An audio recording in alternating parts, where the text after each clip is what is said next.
Welcome to the Mark Pattison Show. Today we have Miguel Aldrete. He has sold multiple homes. He has 3 books that he's written. He's been on TED Talks. Let me tell you too, he sold his first house when he was 18 years old and he's only 21 and he's a full-time college student. Welcome to the Mark Pattison Show. I went from being a solo agent to selling over $1 billion in real estate in just 6 years. I flip houses, I run a portfolio of investment properties, and I help people like you create lifestyles they couldn't even imagine living. I'm going to show you how to make riches through real estate. Welcome to the Mark Pattison Show. So welcome to the Mark Pattison Show. Today, my guest is Miguel Aldrete. He is from San Diego, California. A little bit about him, 21 years old, already an author, had been on the TED podcast show. He's done a TED Talk. So just want to do a little introduction, see where he's coming from and how the heck he got there by only being 21 years old. And also, by the way, guys, he's a full-time student. So welcome to the show, man. Awesome. Thank you so much, Mark. Thank you for having me. Pleasure to be here. So when I was 21, I think I was like partying in random countries and not sure where I was. But how are you doing this at 21 years old? Man, I think the biggest thing is, and something that I know you guys talk about on your podcast all the time, is just having good mentors and people that guide you through the process. Now, I do all these amazing things, but at the same time, I do also party in other countries, right? So it's a good balance, and just being able to really focus on whatever you're doing in the moment, right? When I'm partying, 100%, right? And when you're focusing on pursuing your career or trying to get ahead, same thing. So with your mentors and things, where's your source? Where are you finding all this information at? Because when I was 21, I felt, we would go to the library to go to read books. We didn't have YouTube. Yeah. YouTube was a thing, but it wasn't what it was today. Yeah. So where are you going for this information? What inspired you? Where to get from where you were at to where you are today? Yeah, I think if I were to trace it back to one thing, my dad has always been the biggest inspiration. My recent book that I wrote is called Change the World. The whole reason it's called that is one time I was going to go up to speak about the things I had accomplished, which wasn't compared to where I am now, 10 years ago. And my dad, I was super nervous. My dad said, hey, don't worry about it. Like, go out there, change the world, right? So he didn't know too much about real estate. He didn't know too much about all these other things that I'm into now. But I did have his support backing and the confidence knowing that, I can always go back to somebody, right? From there, being so young, and even if I do something out of what's normal for my age group, people tend to pay attention. And they've just been super supportive, from the broker that took me in when I first got my real estate license, from the mayor of Chula Vista that let me intern for her when I was in high school. All these other people that say, hey, look, just here, come do this and this and this, and eventually it'll work, right? And you just follow the roadmap that they set for you. For sure. So, basically saying you got the opportunity there. Mm-hmm. You're taking every opportunity that's in front of you. Right. So I agree. I think that there's so much opportunity in front of us at all times, and it's just really up to us to maximize it, make sure that we go through with it. Yeah. So what are your goals? Right now he did say, which by the way, Change the World. This is his book that he wrote, which you can find on Amazon. Which one of my goals is to write a book, and now this just kicked me into gear to say, hey, I got to get this done. What would you say is like your next goals? So you've done so much. You haven't only written one book. You've written how many? 3. 3 books. So as of now. What else would you say are on your goals for 2022? I think the biggest thing in my goals for 2022 is now starting to systemize everything that I'm doing, whether it's the real estate side or everything that we do in regards to the sales and the business. Over the past 4 or 5 years, I've been getting a little taste of several different things within this industry and others. Whether, like I said, it's internships, summer jobs, whatever. And I think I've finally defined, okay, what am I actually good at? What are my natural skills? In school, we always hear like, hey, you're not good at this, you're not good at that. But for me, I'm okay with not being good at a lot of things and just focus on the things that naturally, I'm naturally good at, right?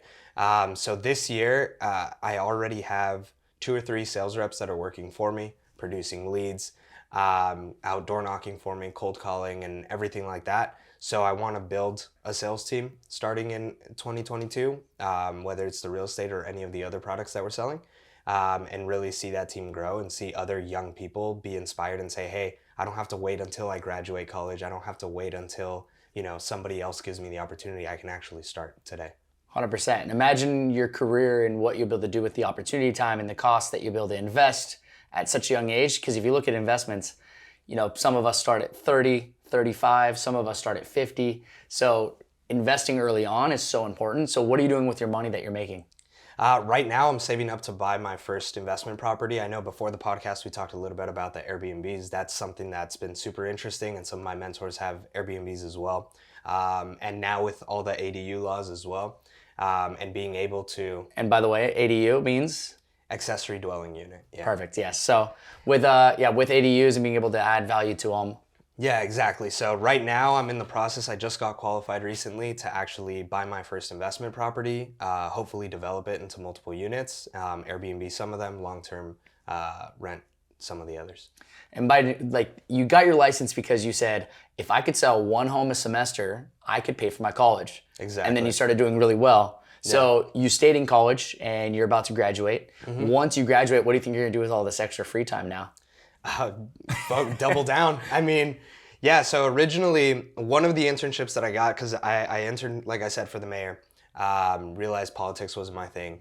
I did like a call center job when I was like 16, 17. Helped my communication skills, but definitely wasn't my thing. And through that process, I would meet so many people and collect business cards. So I'd had this huge stack of business cards, and one time I had a broker that I met. So I called him up when I was 17 years old and I said, hey, is there any way I could work for you for free for the summer, right? So it was 3 months. I was going into my senior year of high school. And after I finished, I said, hey, I loved it. Thank you so much for the opportunity. I'll reach out later on. I'm going to start my semester. And he said, hey, I love the way you work. If you want, I'll give you like an assistant role. Just come in after you're done with school, and whatever days you tell me, and I'll pay you minimum wage at the time to make his coffee and enter transactions and work on Excel sheets and that kind of stuff. So I did that all my senior year of high school, and one of the things I had to do was go and deliver the checks to the agents, right? So there was this one agent, I'm not gonna say her name, but I kept getting checks that I had to deliver to her, and it was like 10,000, 20,000, 15,000. Like, I was like, Jesus, this person's making a killing. Like, what do they do? So I went and sat down with her, and I was like, hey, like, what are you doing? Like, you're doing amazing. She basically told me the whole process on how to get my license. So I started focusing on that, and I ended up selling my first house while I was still in high school. And the check that came in was exactly $3 more than what my tuition was going to be for that first semester of college. So in my mind, I was like, okay, if I can sell one house per semester, I can pay for college and learn about business at the same time. I could be waiting tables or doing something else. I'll probably make more than selling just one house, but I won't learn anything. So I started doing that, and that's kind of how I got started in real estate. And I ended up selling more than a house a semester, and so all that extra money was to travel and party. There you go. And invest. All right, today's episode is brought to you by Follow Up Boss. If you haven't checked them out already, they're our CRM of choice in how we're gonna sell 1,500 houses a year. Go online, check them out, followupboss.com. All right, you were saying, so you sold a house more than a semester, so your goal was to do that to pay for college. You use that money to party, you use that money to save up for your first investment property that you're looking to buy. So what would you say for anyone who's young, what kind of advice would you give them if they're 16, 17, or even 20, 21 in their final years of college? What would you say to them? I'd say right now is the perfect time to reach out to people and taste everything, like every career, right? Real estate might not be for you. It was for me, and it was for you as well, right? But there's so many, right now is the time to go out and pretend like everything is a buffet, right? Go and try everything, and then you can come back for seconds, right? And that's exactly what I did. More than going and meeting people and finding the career that I wanted to do, it took several years of finding the things I didn't want to do. And I think that's even more valuable, especially in this time, right? Once you get older, I think you'd have a lot more responsibility, whether it's a family, whether it's the bills that you have to pay now or the mortgage or whatever, that you won't have that opportunity to go and try new things and taste new things. I think that's what I would recommend to anybody who's either in their late teenage years, early 20s, is try everything, and eventually you'll find 90% of the things you didn't like, but that 10% is something that you can pursue for the rest of your life. Which is funny is I had never had a job longer than 6 months before real estate. And it's because I was trying to figure out what I wanted to do with my career. I didn't want to settle. And that's exactly how I ran with it and people always laughed at me and they're like, oh, you won't stay in real estate because you're just going to quit. I'm like, dude, you sit there in your miserable job and you're just sitting there just complaining every day. I'm not going to be that person. I'm going to try things out until I figure out what I want to do, what my calling is. For me, that happened to be real estate, but now it branches into insurance, escrow, lending, all these ancillary businesses, and it's all within the realm of real estate. So it's great as I still get to stay in that career path. Right. Same like you said, you're now jumping into ADUs, you're doing other investments, you're looking to get an Airbnb. So that's what the great thing I found. Real estate, if you're young, try out a little bit. If real estate's not your thing, obviously just keep bouncing around. Don't think that because your parents tell you have to stay somewhere. Don't quit unless you got another job lined up. That's my advice. But because bills still got to be paid, but try everything out for sure. Yeah, and I think that's super important. And at the end of the day, and we talk about it might be super cliche about like finding your passion and that kind of stuff, but we only have one life, right? And we got to enjoy it. So whatever you do that does end up paying your bills, you got to enjoy every single moment, right? And that thing that you said about all these other avenues within the real estate industry, I had one of my mentors tell me, and I'm sure you guys have heard it, that the average millionaire has 7 streams of income. But within real estate, there's more than 7 things that you can do, right? Yes. Within one industry. So you can still specialize in one thing and not be, in a million different places. You still specialize in real estate, but you have 7 different things that you can do, whether it's wholesaling, being a real estate agent, being in insurance, being, lending, whatever. You can go and branch out and taste all those things, but you're still focused on one career. Now, I love that too, is you guys heard one of my mentors, not my mentor. So he's 21, has multiple mentors. Where did you find these people? Who are you finding that wants to help? You said you'll reach out to people and they're willing to give you their time. Yeah. I'm totally open the same way. When someone reaches out, give them their time, help them out, but you need to take action. If you're going to take someone's time, you need to make sure that you're actually implementing. So when you're asking people, hey, can I come shadow you? Where are you finding these people? Is it Instagram? Is it through friends, family? Yeah, a lot of different places. I mean, now Instagram is a great place. I mean, just a perfect example. Some of you may have heard of Ricky Gutierrez. He's a real estate investor. He does stocks, that kind of stuff. I saw him at a restaurant 2 days ago. And from across the restaurant, I was like, I know that's him, right? And he doesn't live in San Diego, so I have no idea why he was here. So literally, I just walked up to him, gave him my business card, said, hey man, thanks for everything you did. I said, hey, by the way, I paid your guys' bill and just give me a call and whatever. He texted me that same day. So now I'm going to fly out to Arizona and hopefully tour his offices and that kind of stuff. So some people are a little nervous, like, hey, what if I reach out and they don't want to talk to me and they don't want to give me their time of day?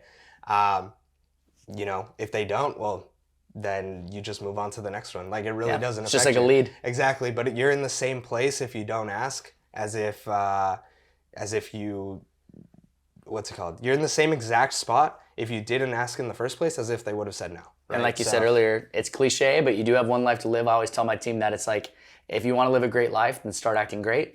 So let's just do some great things together. I think like that's so admirable. You see someone that that you're like, hey, I could learn something from this guy. I'm going to take that initiative and make that happen, which you did. So. Yeah. I have the same thing. I mean, I got a buddy that flew out here from Phoenix. He does a ton of wholesaling. He came on the podcast. I'm flying out there in January to go shadow his office. And there's nothing better than learning from each other because you don't have to reinvent the wheel. And people are more willing to share than you'd expect. Yeah, big time. Yeah, and I think especially, like I said, when you have someone else, and now that I'm in that position where now I'm mentoring other people who are younger than me that are driven and hungry, but they don't have the direction, I want to see them win. Like, at the end of the day, like, your mentors and the people you reach out to, if they really are committed and you have to prove that you can take action, right? You don't take their time and then don't do anything with the advice that they give you.